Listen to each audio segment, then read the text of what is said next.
Hello and welcome to the City Club of Cleveland, where we are devoted to conversations of consequence that help democracy thrive. I'm Dan Moulthrop. I'm Chief Executive here and a proud member. Today is November 6th. And as we've done since the pandemic hit Ohio, we are live from the studios of 90.3 WCPN Idea Stream. They're our public media partner, and we're deeply grateful for their partnership. And here we are. The outcome of the 2020 presidential election and several Senate and congressional races remain unknown 3 days after Election Day. The nation is still on edge as all eyes continue to focus on 5 states: Arizona, Georgia, Nevada, North Carolina, and Pennsylvania, whose diligent count of ballots continues in the best traditions of American democracy. President Donald Trump claims voter fraud is, quote, stealing an election win from him, while Democratic candidate and former Vice President Joe Biden reminds the country that, quote, democracy is messy, and urges everyone to remain calm while the votes are counted. These two starkly different approaches to a democratic process that has endured for centuries illustrates the nation's deep divides during a year filled with so much social and economic devastation. More than 235,000 deaths related to COVID, an economic recession that parallels the Depression, unnaturally powerful and devastating wildfires, hurricanes and storms, a contentious Supreme Court nomination, and several nasty constitutional disputes. So what can we expect not only as the outcome of this election, but for the future of our nation and the future of our democracy and our political processes? Our forum today features 2 past City Club speakers, friends of the City Club. Claire Malone is senior political writer for 538, a data and analysis website primarily covering politics and sports. She's a native of Shaker Heights, Ohio. She previously worked as a member of the editorial staff for the American Prospect and the New Yorker. And she's the author of A Tale of Two Suburbs, a piece outlining the culture clash of white Democrats in Shaker Heights and Parma. Dr. Jeremy Suri is a leading scholar of American politics, social change, and international affairs. He currently holds the Mac Brown Distinguished Chair for Leadership in Global Affairs at the University of Texas at Austin, where he's also a professor of history and public affairs. He's the author of The Impossible Presidency, The Rise and Fall of America's Highest Office, about which he spoke at the City Club. And he's also the creator of the This Is Democracy podcast. If you have questions for Dr. Jeremy Suri or Claire Malone, please text them to 330-541-5794. That's 330-541-5794. And you can tweet them at the City Club. We'll work them in. Claire Malone and Jeremy Suri, welcome back to the City Club of Cleveland. Nice to be with you. It is so great to have you both. And let me assure all of our listeners and viewers that if there is breaking news, we will let Claire break it. So we are keeping track of the counts as they're coming in and any declarations or states that are called. And we will certainly let people know as soon as things happen. Claire Malone, let me ask you to just sort of tell us what the state of the race is right now. Well, basically, we're all waiting for Pennsylvania to be called. I think we're all expecting that Joe Biden will win Pennsylvania, but the networks always want to be cautious and make sure that a threshold is reached that the other candidate, in this case Trump, can't overcome. So I'm sort of expecting a call on Pennsylvania, which I think is a call or a projection for the entire race, because if Joe Biden wins Pennsylvania, that will be over 270 electoral votes, and he will be, at that point, the president-elect.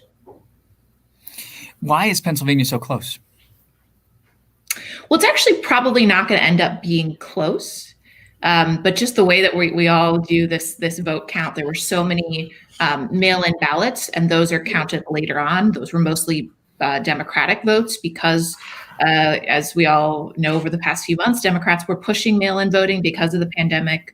And so those votes had to be tabulated later. Pennsylvania waits until the day of the election to start counting those votes. So I actually think the margin will probably be decently cushy for Biden in the end, but it's just a slow count. And we're kind of just waiting for the incrementalism to reach a certain point. So people should keep that in mind, that it's going to be close in other states. Georgia, for sure. I believe that the Trump campaign has indicated, as has the Georgia Secretary of State, that Georgia will probably go into a recount because the margins will be so slim. But Pennsylvania is actually going to, I think, end up being a little bit rosier for Biden as far as a vote margin goes.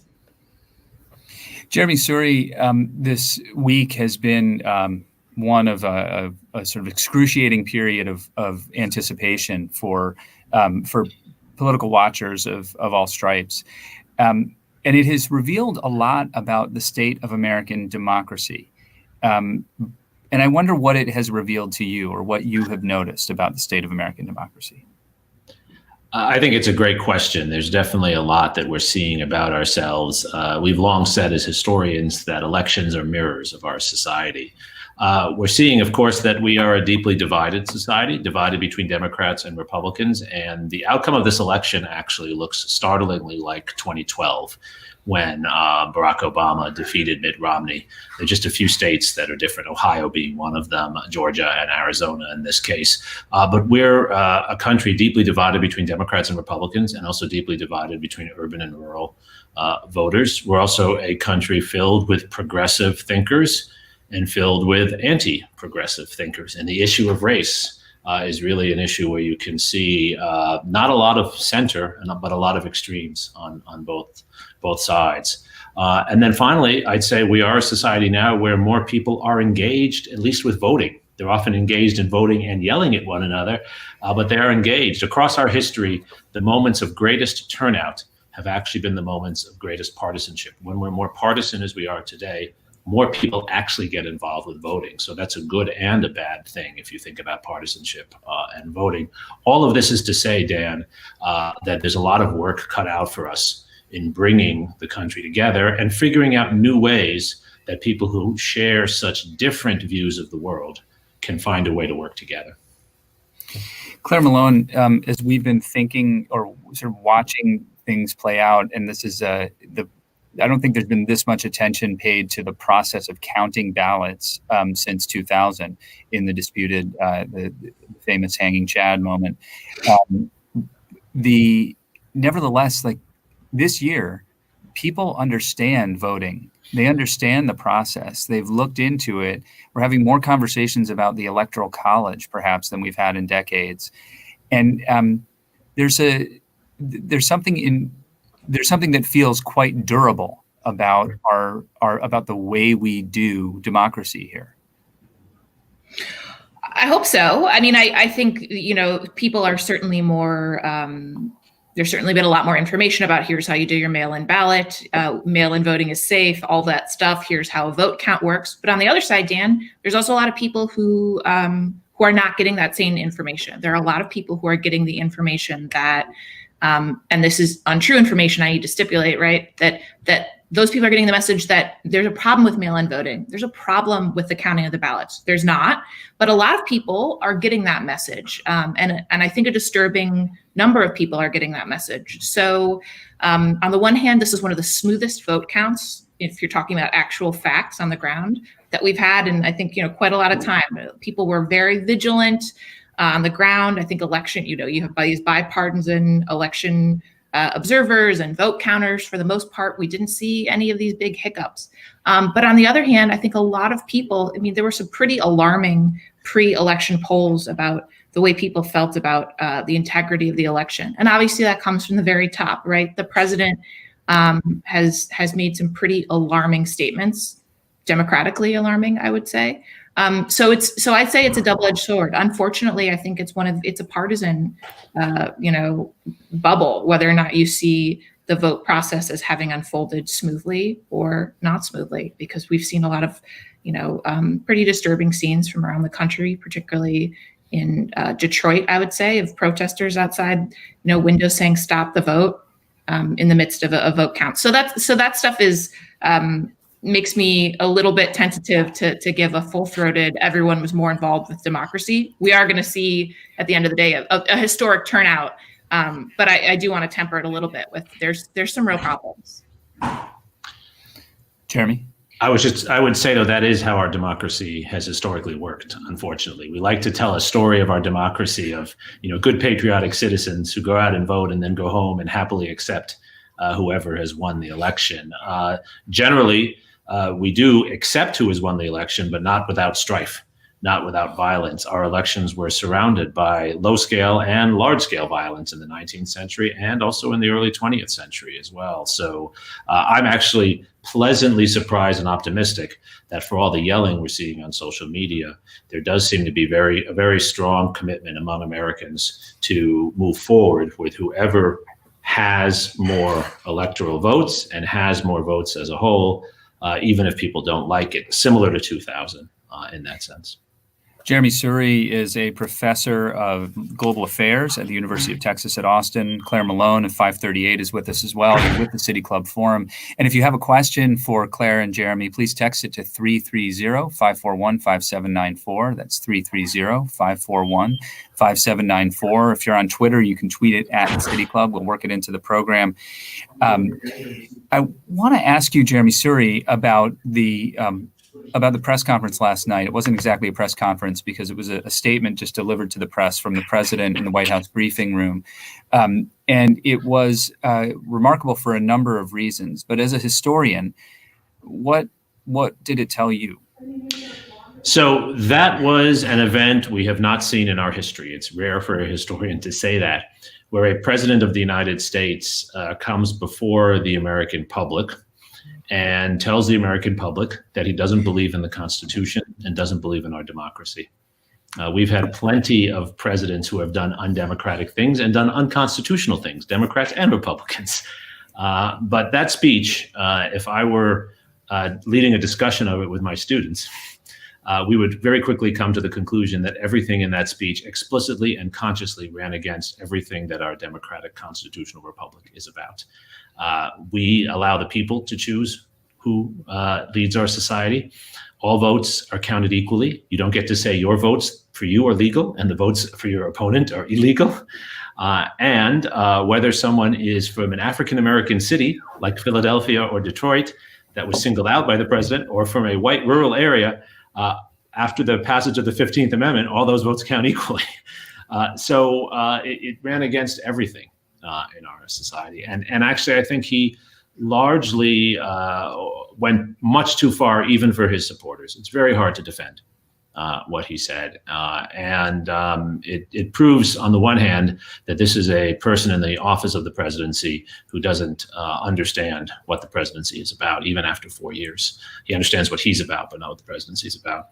But it also, to me, illustrated how out of touch that is, even with most of his supporters. Yes, there will be people who will go out and say we need to stand with the president, and Senator Lindsey Graham said that yesterday.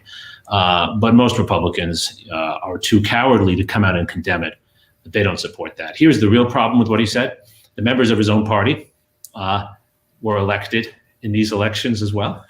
If you invalidate these elections, you're invalidating all those members of Congress and the Senate. So if you're Tom Tillis or you are Susan Collins, you have to think to yourself, what's going on here? We're going to invalidate and question this. So the legitimacy of his own party members was attacked by the presidency and by President Trump, and they can't stand for that. To say it was outrageous is not really the right thing to say. It is to say it was an unconstitutional, undemocratic speech given by a president on a scale at which we've never seen before, and to which our system cannot accept. Claire Malone, turning to kind of what the results or the outcomes as they've been reported so far and what you know about them, what do these outcomes tell us about the state of our political parties? In some ways, it's complicated. I think we're going to see President Trump lose. So I think we're going to see a rejection of Trumpism, which I think Trumpism in the office of the presidency, which I think has a lot to do probably with his mishandling of the COVID-19 crisis. But on the other hand, the GOP won a lot of these down ballot races or House races that we didn't necessarily think they were going to win. So I don't think that we can say here that the country is repudiating Trump republicanism, right? I think the president has popularized what I would say a non-ideological GOP, which is to say the GOP used to be about small government. That was kind of a core governing ethos. The president flipped a lot of the policy positions of the GOP. And I think his great genius in politics is knowing that it is a really attractive thing to voters to thumb their noses at the establishment, at authority. And if Trump's GOP has any ideology, it's contrarianism. So not economic values or small government values, but being against what the establishment says. And I think that actually does hold a lot of currency in 2020 America. Again, people might reject Trump's Trumpism, but you might like your local congressman's Republican Trumpism, right? You might like the fact that he says, I'm against PC culture. I'm going to tell you how it is. Or, you might not be from a district where you like what's happening with the Black Lives Matter movement. You might buy into the idea that socialism is coming to America, right? And I think that is still, as we can see from these election results, something that is attractive to some Americans. So we're left with a bit of a split here, and I think Joe Biden is probably going to be faced with, we don't know the election results yet for control of the Senate, but he's probably going to have a Republican-controlled Senate, which means that he'll be governing from the center a lot more than we thought he would. Frankly, I think it'll be a bit of a repeat of the Obama administration in some ways, where you saw a lot of executive decisions coming down, but a lot of stasis and gridlock in the legislative branch. So it's an interesting position for Democrats, where on the other side of things, 3 weeks ago, I was talking to Democratic strategists about their sort of wish list of what they could get done if Democrats held, the White House, the Senate, and the House. There's not going to be a lot of packing of the federal judiciary, or, adding I think adding seats to the Supreme Court was always out of the question, but even adding additional seats to circuit courts, things like that, that's probably not in the cards. So there's a bit of a readjustment here, which frankly might be more in keeping with how Joe Biden wants to govern. He's a guy who's always, throughout the course of his career, this is his third time running for president, kind of hewed to his party center, wherever that is at any particular point in time. Joe Biden also first spoke at the City Club in 1973, and he has a long history of both being sort of governing or operating and legislating in the center, as a moderate, but also in sometimes being having real foresight about things. He's often been kind of ahead of the curve on many things. Jeremy Suri, you were trying to get in on the state of the political parties. I was just going to build on Claire's really insightful comments. I do think we need to separate the cult of Trump from Trumpism. Trumpism, as Claire effectively points out, and we would call it something different and probably will in the future, it really is, I think, a broader rejection of what people see as a society governed by elites, people they resent for one reason or another because they're academic elites or they're business elites or whatever it is, and they live in coastal cities or they live in Austin, Texas, and they don't like that. That's an old strain. It's a strain that comes out in our history, Dan, whenever we have gaping inequalities and anxieties around that. And ironically, those at the bottom, those who are being hurt the most, often want to attack the progressive elites who they feel are out of touch with them. This is William Jennings Bryan. This is George Wallace. This is Donald Trump. And that's not going away. Claire's exactly right. It's not going away because our society is getting more unequal. COVID has made the differences among us even greater than they were before. So that is not going away. But Trump has taken this to a new level. He's taken this to a level that's really burning down the House. And that's what his speech was about yesterday. It was totally in line with his background, right? It was startling, but also predictable. This is a man who doesn't care about governance. Even those at the very bottom, even those who are angry and supporting candidates like Trump, they still, by most surveys, want health insurance. They still want their Social Security checks. They still want clean air. So they're never going to embrace traditional liberal projects in a sense, but they don't really want to burn things down. And local and national leaders who can explain to them in non-ideological and practical ways why certain government policies need to be supported to keep them safe can be effective. We can have mask mandates even from Republicans if we don't have Donald Trump shouting against them in the White House. We can actually have a discussion of healthcare if we don't have Donald Trump. Our COVID crisis would be less bad, even with the same Trumpist ideology, if we didn't have Donald Trump in the White House. So that will be a big change. And that will be something that Joe Biden, working with some Republicans like a Mitt Romney, can make progress on, I think. Yesterday, Jeremy, in that press conference, I don't think it had the effect it didn't appear to have the effect that the president intended. It seemed as if he intended to lay out a case and galvanize people to push something towards his own continuation of power. He got very little traction. The responses, from the media, even Fox News, were tepid and critical.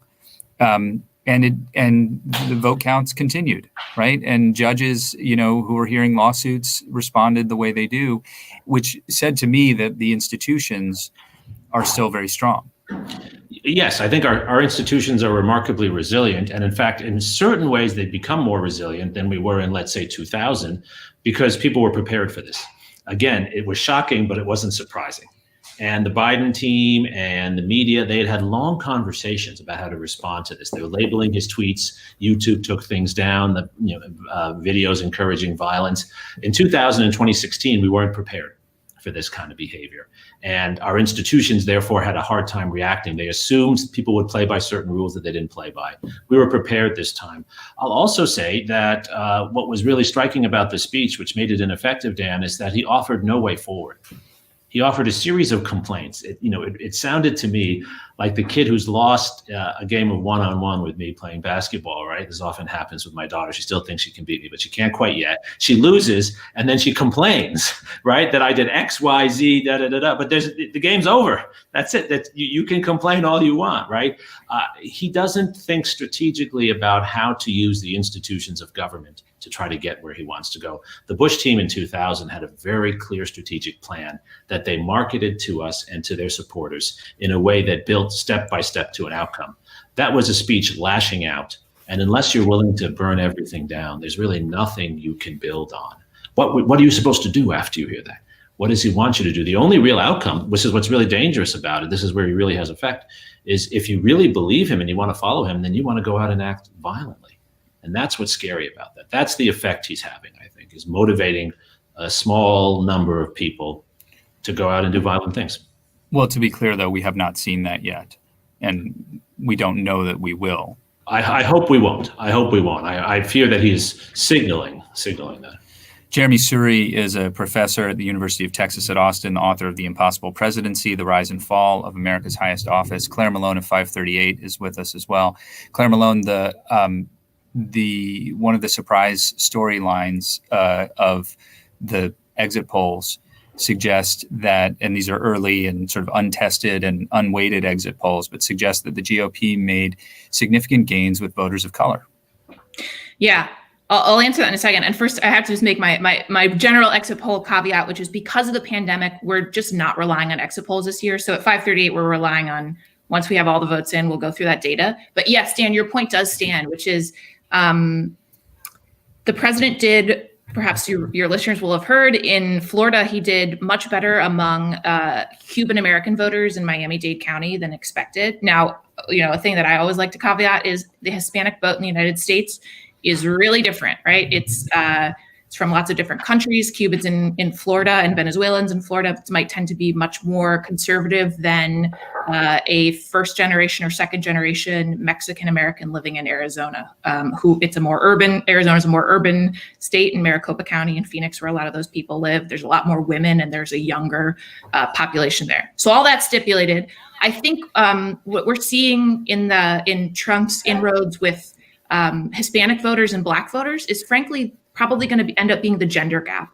American men and American women view politics very differently, and that goes for people of color and white people. So white men and Black men and Hispanic men might tend to see Trump more favorably. And I think some of this goes to, and I should say, the Black vote and the Hispanic vote did overwhelmingly tend to go more for the Democrat Joe Biden.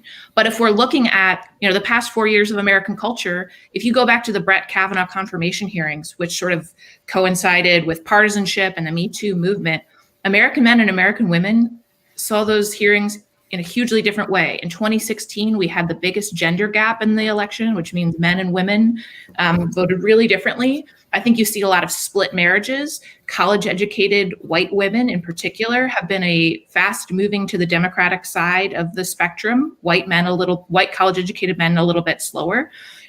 So I think that you're seeing, once you get past the numbers, what's happening in our culture is a lot more people are seeing and being shown the worldviews of other people, including perhaps their spouse, right? They might not have seen the world through the eyes of their spouse. Or, we can talk about the rise in prominence of racial protests this summer. The US is probably not going to be a majority white country by around 2040 something. So we're seeing the idea that a prevailing white male narrative in America is no longer going to be the norm. And we're in kind of, I think, a messy transition period where people are figuring out how to process that, and that is exhibited, I think, in some of those gender gaps among Hispanic and Black men. But again, too early to tell, but that's sort of my instinct. Eric Liu of Citizen University was on National Public Radio earlier this week, and he said the project right now is that we're building the Earth's first mass multiracial democratic republic, which is an extraordinary project. Yeah, it's a good way to put it. It's a very, people have said this over and over again. You live in interesting times. We are living in interesting times. It's a massive country. It's a geographically diverse country. It's an ethnically diverse country. And I do think that's a strength of ours. We're going to turn to questions from the audience in just a moment. If you have a question, please text it to 330-541-5794. That number again to text your question is 330-541-5794. And you can tweet it at the City Club if you are on Twitter. And just before we get there, Claire Malone, is if the current trends hold and Joe Biden becomes the president-elect, Ohio will no longer have its reputation as the bellwether battleground. Mm-hmm. Jeremy, for our radio listeners, Jeremy just gave a thumbs up to that. But Claire Malone, first, how significant is that, or was it just a statistical quirk? I think probably to the chagrin of a lot of Ohio Democrats who maybe have seen this coming for a while. It has been coming for a while, that Ohio has been trending more and more red. And for reasons, our neighbors, Michigan and Wisconsin, Wisconsin is a longer, I think, a more storied history of being a progressive state. Ohio also has Appalachian, it's an Appalachian region in the southeast of Ohio, and there is a bigger trove of white, non-college educated voters. But I would also say that we're in the midst nationwide of what your election night map looks like. And what I mean by that is, okay, Ohio is no longer the swing state, but I think Georgia is a new purple state, a new swing state. Arizona is a new purple state, a new swing state, potentially even Texas. And I think that's because, it's moving from the Rust Belt to the Sun Belt. And so we're in the midst of, I think, pundits changing their conventional wisdom, right? It's no longer going to be, the blue wall states. We're going to look more and more in the next couple of election cycles, I think, to the warmer parts of the country. So the Southwest and the Southeast. Sorry, Jeremy, Ohio. It's your Ohio too, Claire. Jeremy Suri, as a historian, I sense that it gives you some pleasure when these historical trends are upended. Absolutely. I see that as a sign of progress historically, and progress doesn't have to be for one party or the other. Our system has many, many flaws, and one of them is that it tends to get stuck in ruts around particular areas because of the nature of our electoral system. The math made Ohio, as much as anything else, a turning point for our electoral system. With the election turning now to competition in Georgia, in Arizona, in Texas, quite frankly, that allows more issues to come to the fore and more populations to be heard from in different ways. Having the election turn on Ohio, quite frankly, made it much more of a white election than it had to be. Just as having the election turn on Florida gives Cuban voters a particular influence. Nothing against white or Cuban voters, but our system advances when new kinds of voters have voice. And this shifting has always historically meant that we therefore get a dynamism in the system, and it gives an opening. Again, not just for Democrats. This could be an opening for a new Republican Party that appeals to Latino voters, building on some of the work Trump has done, but maybe going further in other ways. Latino voters in Texas are very winnable by Republicans. Trump is not that popular with them. He can win some votes, with them he can close the margin. But you could imagine a Republican who appeals to Latinos, offering economic opportunity, health insurance, and a better immigration set of policies, and winning a large number of them. Well, Fareed Zakaria just wrote, I believe, in the Washington Post this morning that the Democrats have failed to think about communities of color in ways that aren't defined by the specific experience of Black Americans. Yes and no. I think part of that is that the Democratic Party is so dependent on African-American voters. That's the story of Georgia, isn't it? Right? The most consistent African-American voters are African-American women, and they're the most consistent Democratic voters as a whole. And yet the party hasn't done enough for them in many respects. Too often, Democrats think of Latino and Latina voters as following Democratic issues that African-Americans have found attractive, and that's not always true. But I don't think the Republican Party has done an effective job of reaching out to them. That's where I disagree with Fareed a little bit. I think the question is really who's going to reach out to them in what way. That's what makes Texas, in some ways, the new Ohio. Right? Because Texas is going to be, it already really is, about 50-50 Hispanic and non-Hispanic. And what is that going to look like? Who's going to make the appeal to them? A Barack Obama kind of figure can win by running as a Hispanic figure, by a Latino figure, but also appealing to traditional issues, or someone on the right who appeals to Latino issues can win in Texas. I mean, Claire, I think you look like you want to get in. Well, I think George W. Bush would disagree with you. You know, I mean, I talked to Karl Rove this summer for a piece about the GOP's, I would say, consistent choices to appeal to white voters above Latino voters or voters of color. And you know, he basically said the GOP should really have followed what they mandated after Romney lost in 2012, which is we need to make better appeals to Latino voters. I think probably what Fareed Zakaria was saying, having not heard the clip, is that Black voters and Black people in America have a very specific experience rooted in slavery, and that Latino voters, many of them are coming to America, you know, they're first generation, second generation immigrants. Although obviously that's not the case in like Texas and Colorado. A lot of people have been there since before the U.S. was founded. But the idea that the Black experience in America is very different. You know, unfortunately, racial hierarchies are not unique to, you know, colonial India, right? America has those, and ones that we don't talk about. And I think that that's an uncomfortable thing for Democrats to unpack. Also, probably there aren't enough Latino you know, figures in the Democratic Party of prominence. They don't have the same kind of, you know, the Black church is really effective in helping to turn out voters in for the Democratic Party. Souls to the polls kind of movements have been, you know, really effective. There's not the same outreach and depth of that in the Latino community. But I do think that the Republicans are doing probably some canny soul searching. Mitch McConnell himself kind of basically said in his, you know, victory press conference, we need to win more women. And I'm sure he'll probably also start to think about, you know, certain places where they can make inroads with voters of color. Let's move to questions from the audience. Again, if you have a question for Claire Malone of 538 or Jeremy Suri of UT Austin, please text it to 330-541-5794 or tweet it at the City Club. We'll work it in. Question for both of you. It appears that Biden's lead in many states like Pennsylvania and Nevada is insurmountable, but those states are still considered too close to call. Couldn't this lack of decision-making just give President Trump more time to spread misinformation about voting and the process of vote counting? Jeremy Suri.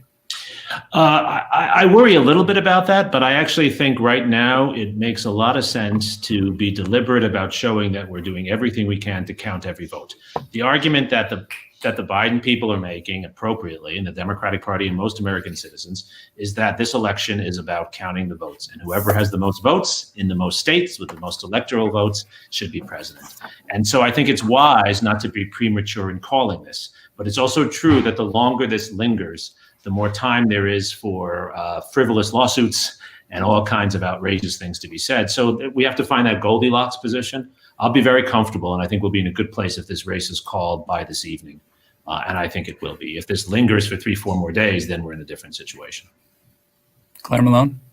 Yeah, from a newsroom perspective, we're actually owned by ABC News, so a little bit clued into what's going on there. I think the networks want to be extremely sure of their calls. I think a lot of internally, probably those decision desk people are sure of their calls, but network executives, I think, probably weigh in here a little bit, because if a state had to, if a network had to retract a call, if you go back and think to 2000, when Dan Rather said, "You're all probably mad at us and you have every right to be," when networks pulled back their call of Florida, everyone wants to do as much as they can to avoid that, to make an extremely clear call so that the Trump campaign can't push back and say, well, there's 700,000 votes left, right? They want to be extremely clear, be able to lay out the margins, and kind of also, I think, process the politics within each individual network.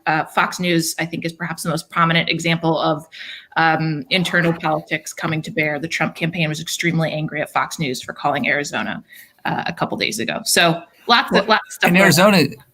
And Arizona is an interesting case, because the AP had called Arizona for Vice President Biden, and other news organizations have held off on calling Arizona one way or the other. Yeah, Fox apparently did some pre-election surveys that apparently we're not privy to them. Those are proprietary, but they apparently have a lot of confidence in their call. And I think it's, I think a lot of people said, listen, it's premature from what we can say. But they're sticking by it. And I think, to the credit of their decision desk, because they're getting an awful lot of pressure, both from the opinion hosts at Fox and from the Trump campaign. And it's proving accurate. It's proving that they were right. I mean, I think Biden is going to win Arizona, and so they called it right. Claire Malone, was the outcome from Tuesday a national instance of the so-called Bradley effect, where people respond to phone polls by saying they will vote for one candidate because of being afraid of backlash, but ultimately do not vote for that candidate? And in other words, is polling broken?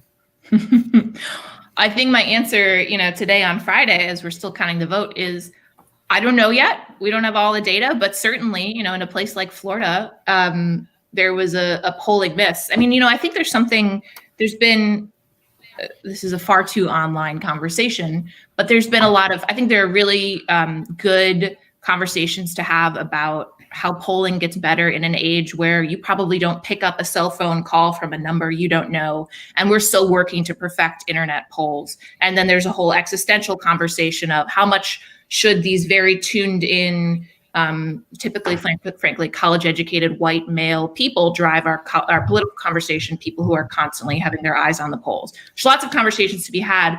What I think that 538, because I feel like this always edges into a defense of 538, is what we're trying to do with the polls is help people. The polls aren't going away, right? Politicians are always going to rely on polls.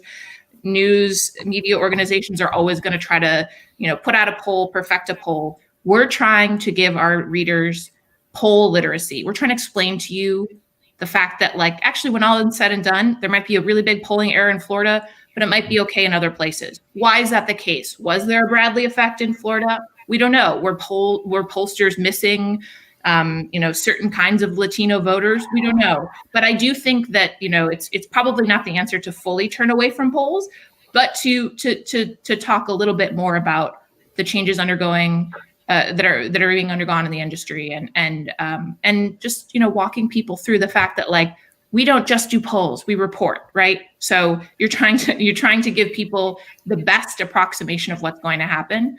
But this is probability, and some of the probabilities mean that in certain instances, what you didn't think was going to happen happened. Trump had a 10% chance of winning in 2016, and look what happened.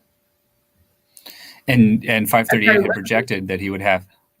Sorry, of winning, and that 10% is winning the electoral college, but not the popular vote, which is what ended up happening. So, the very right. And I believe the 538 forecasts were that he had a 10 or 11% chance of doing the same this year as well. Yeah, so we've changed the way we said we had an 80.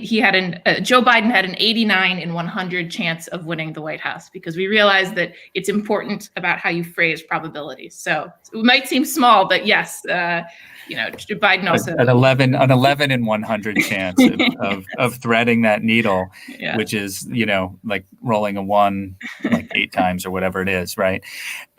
Jeremy, sir, you were leaning in there. Did you have a thought about polling? Yes, I do. do. I love polls. They give us a lot of information, but we have to understand how to use polls. And I do think the polling industry, which does extraordinary work, has done a poor job of educating us how to think about polls. A poll is a snapshot of how a particular set of voters seem to be feeling at a particular moment. But that doesn't always reflect what comes out in the election. Franklin Roosevelt was really thoughtful about this. His sense was that you know what an election is going to be about, not by what people tell you they're feeling, but how they're actually acting. Look at their behavior. What are they doing? And I think we sometimes use polling as a shortcut to try to understand the voters. They're two different things. Polling doesn't tell us who the voters are and what the voters think. It simply tells us how they feel in reaction to a set of questions at a certain moment. And I think it's less about 10% or 15%, more about the directions in the way people are feeling, how they're acting, how they respond to certain things. And there's no doubt that even though the polls didn't necessarily show this, there wasn't the enthusiasm for Joe Biden among certain Latino and Latina communities in Florida and in Miami-Dade County that the overall polling made us believe was there. Just as in parts of Texas, there was a lot of enthusiasm for Biden, and in other parts, less enthusiasm. That's not always reflected in the polls. The polls are a snapshot. A photograph of your family doesn't actually tell you as much about your family as watching their behavior over time. That's what really matters. This question, maybe actually for me, the speakers say we haven't seen violence yet. What do they call the Trump caravans forcing vehicles off the roads and blocking highways, et cetera? And it was I who said, well, we haven't seen any violence yet, but I was mostly thinking about the most, kind of horrific forms of violence that seem to be, looming as this election drew near. Claire Malone. Yeah, I mean, I think we've had discussions, internal newsroom discussions about we want this election to be safe.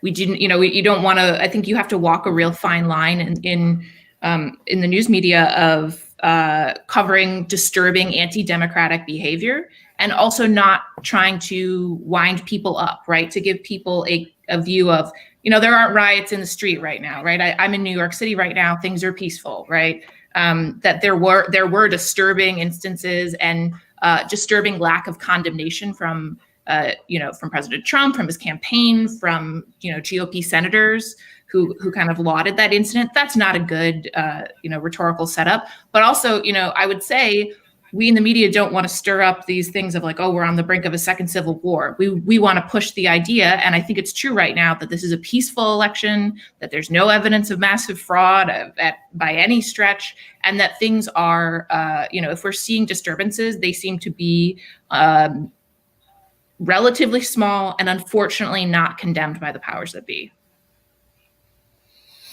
Question here about the Electoral College, Professor Suri.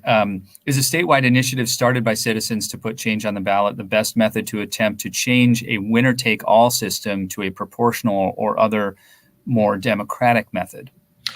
Great question. Just a little historical statement about the Electoral College. The founders never called it the Electoral College. They never believed we would consider and continue to elect presidents this way. This was a last-minute compromise on their part, and it was also used to protect slavery. And here we are 200 years later, stuck with it. And it's very hard to work one's way out of it. Proportional allocation of electors, that can be decided by each state on its own. As Nebraska and Maine have done that. You don't need any national activity. I think that's a very effective thing to do. It allows your state not to be winner take all. And so if someone is within a few points, as in Georgia, now it doesn't all go to one or the other. The fundamental reform of the Electoral College, though, is going to eventually require a constitutional amendment. It is a deeply unpopular institution in our country, but it's being held in place by those who benefit from it. It's sort of the same issue we have with campaign finance, right? The people who benefit from it are the ones who stand in the way of any change. We can begin to make this happen. I don't know if it will with this Senate, but bringing DC in as a state and Puerto Rico in as a state at least shifts the numbers within the Electoral College. But ultimately, we need to move to what might still be a hybrid form of popular vote and some attention to territory and region, but one that doesn't skew things in this direction. In the late 19th century, the difference in votes, how much a vote mattered for Electoral College composition between the most populous and least populous states was about 8-1. Now it's close to 100-1. One vote in Wyoming has 100 times influence on electors. for president as a vote in California does. That's crazy. How do we move toward this? We do have to eventually talk about constitutional reform. We have a whole set of areas, Dan, where we are living as a 21st century society in a 19th and early 20th century mode because we've been so static in our thinking about democratic governance. It's time that changes. This is what I'm preaching to young people all the time. These issues of structural reforms to democracy are coming up again and again in mainstream conversation in ways that I haven't witnessed before in my lifetime. Claire Malone, have you or your colleagues at 538 created a map of what the electoral vote would look like if it had been proportional across the country? Just a sort of theoretical map? I don't know. You're catching me on a question I don't know. Someone could have very well done that on the data viz side of things. I'm not sure. Okay. But yeah, I mean, I would, if anybody, it will be a large. Yeah, I know it will be a large popular vote margin for Biden. I think someone on staff. It looks like even bigger. Yes, it could be 7 million. Could be 7 million votes. It was 3 million in 2016, so quite substantial. Right. What role do you think the left needs to play in the coming years to make inroads and impact and change how progressive politics are viewed? Jeremy Suri? I think there are three levels to this question. I'm asked this a lot. First, I think at the national level, with a Senate that will either be under Republican control or tied if the two Georgia races go the Democratic way for the Senate, Democrats have to find a number of issues on the left that appeal to people in the progressive wing of the party, but are also sellable to the center. Healthcare is one of them. That doesn't mean we're going to go to a nationalized health plan, but the Affordable Care Act is now popular across the country, even with people on the Republican side of the House. There has to be some inroads there, and Biden has to be empowered to make deals. That's at the national level what the left has to do. At the state level, the left has to get people elected to state legislatures. Our state legislatures do not reflect the views of the citizens in their states. And in fact, our state legislatures are filled with people who are not as qualified to be state legislators as others in their states. I mean that on the Democratic and Republican side. In Texas, it's because it's not a well-paid job. It's a part-time job. Who can afford to do this? Who's a serious person, right? So we have to think about that. We have to mobilize and pay attention to state races. The left has not paid enough attention to state races. The right certainly has. And then at the local level, I think where real progressive reform can be pursued now is at the local level, working to reform police departments, working to bring anti-racism into the ways in which local funds are allocated, the way schools are run, the way voting occurs at a local level, the way homelessness is dealt with. This doesn't mean pursuing socialism in any sense. There's no real socialism in the United States. It means about pursuing what we were talking about a minute ago, Dan, structural reform, starting from the ground up. And my last point on this is throughout our history, that's where structural reform always starts. The civil rights movement started locally. The progressive movement started locally in places like Cleveland. It needs to start there now.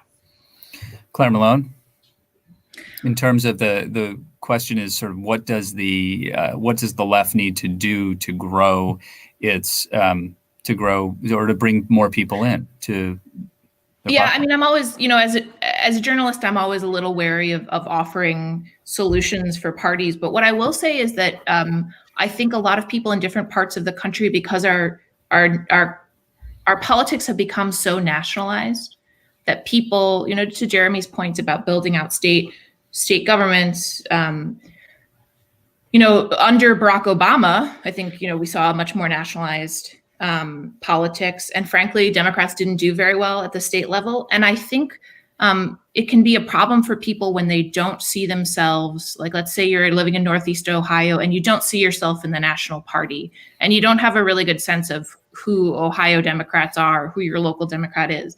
I think that's a problem for people. I would broaden it out and say the fact that a lot of our regional news organizations have been completely hollowed out is a huge problem. One of the things that I think was really discordant for people in the 2016 election, and frankly, towards, throughout the Obama presidency was, again, I'm talking about Northeast Ohio. You might have seen President Obama talking about a recovery, and that was true, but it wasn't the same in all places. So you might have been experiencing in Northeast Ohio or in other parts of the country, frankly, a pretty hard time and you weren't getting a lot of that news because maybe your local paper shut down, or maybe it had gone to 2 days a week, whatever it might be. I think that's a really big problem for our country. It's not just about elected officials. Politics and civics has to do with how you're getting your news, if you trust your news. And you might not trust someone from New York City as much as you trust someone who lives a 15-minute drive away. So I would say there's a lot about, consolidation of media. That's a big problem for democracy, actually. Question from another listener. If Biden wins, will the Republican Party still espouse the values of Trump? We were talking about sort of Trumpism beyond the White House. If so, is there the potential for a third political party, a moderate Republican type party, for instance, to emerge? Claire Malone? I don't think so. I mean, I think what might happen is you start to see, first of all, I think that the Trumpism is probably here to stay in the Republican Party. People have realized, some people have realized that that's really a way to win, and people like that. There are certainly other Republicans who are uncomfortable with that, who I do not think will leave the Republican Party, but will maybe in a 2024 Republican primary kind of put forth more, I would say old school GOP country club kind of platforms. But I think you'll probably start to see bigger divisions within the party, just kind of how you're seeing in the Democratic Party of, the very far left, and then kind of more of the old blue dogs, and then sort of, a lefty establishment. I think you're just going to see more bubbles within each party. Jeremy Suri, the Republican Party was a third party once. Absolutely. Abraham Lincoln was the first Republican president. People forget that. And it began as a third party. Actually, there were for a time 4 parties. They were a critique of the know-nothings and the Whigs before them. I think the way partisanship works in our society is we have a devolution to 2 parties, but we have moments of crisis when parties split. And I think the Republican Party has, in fact, split. In Texas, I think you see an example of that. Trump did win Texas, but he did not run as strong statewide as someone like Senator John Cornyn did. And John Cornyn likes to see himself, even though he plays the Trump game, he likes to see himself not as Ted Cruz, but as more of an old line George W. Bush Republican. So those 2 parties are at war, especially on foreign policy, by the way. We haven't talked about foreign policy. There are a lot of Republicans who believe in free trade. There are a lot of Republicans who believe Russia is a menace. And there are a lot of Republicans who believe in NATO. When I go to conferences to talk to Republicans, that's what the foreign policy elite thinks. So there are 2 different parties there. What's going to happen if we follow the historical pattern is there will be a political entrepreneur and a set of supporters who will find a way to bridge those differences. And so maybe the party will remain particularly offensive on certain issues that people don't like, but it will also marry that to more moderate policies, particularly for foreign policy and maybe some economic issues as well. That's how our system evolves.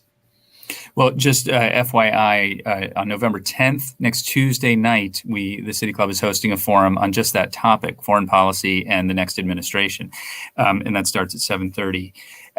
So, just as we're wrapping up the hour here, Claire, how are you going to spend this afternoon? What are you looking for besides like the final results, and what's the next story that's going to carry, or the next piece that's going to carry your byline?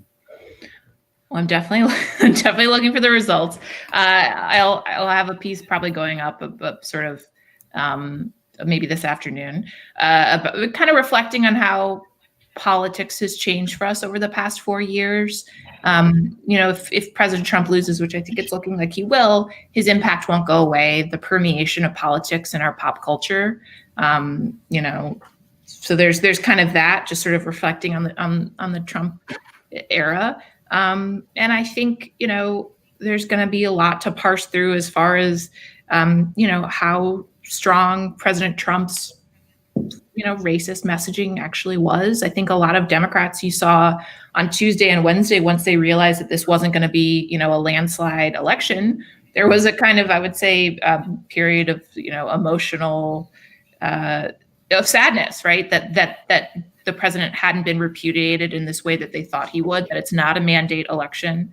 So I think there's going to be a lot of parsing through which parts of President Trump's message resonated and why, and which parts didn't. And I think a lot of it probably has to do with COVID. But, I think it's still very early for me, and I'm just, I myself am processing everything. But waiting for a race call. I'm tired. And finally, Jeremy Surian, briefly, please. The president clearly changed the presidency. Does it snap back like a rubber band if Biden enters the office?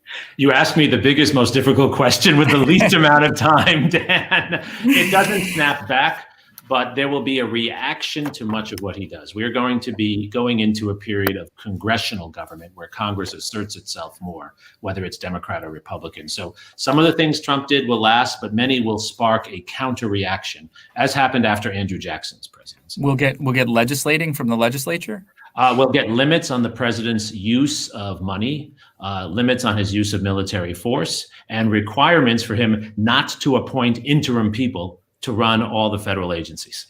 Jeremy Suri is the Mac Brown Professor, Distinguished Chair for Leadership and Global Affairs at the University of Texas, Austin. And Claire Malone writes about politics for 538. And we are so delighted that both of you could join us. Thank you so much. Thanks also to you for listening, and to members, sponsors, and donors and others who support our mission to create conversations of consequence that help democracy thrive. You can find out more and join them at cityclub.org/thank-you. Next week, we will be discussing the American Jewish Committee's new recently released State of Anti-Semitism in America report. There's a lot to hear there. Thank you very much. Stay safe. I'm Dan Moulthrop. Our forum is adjourned.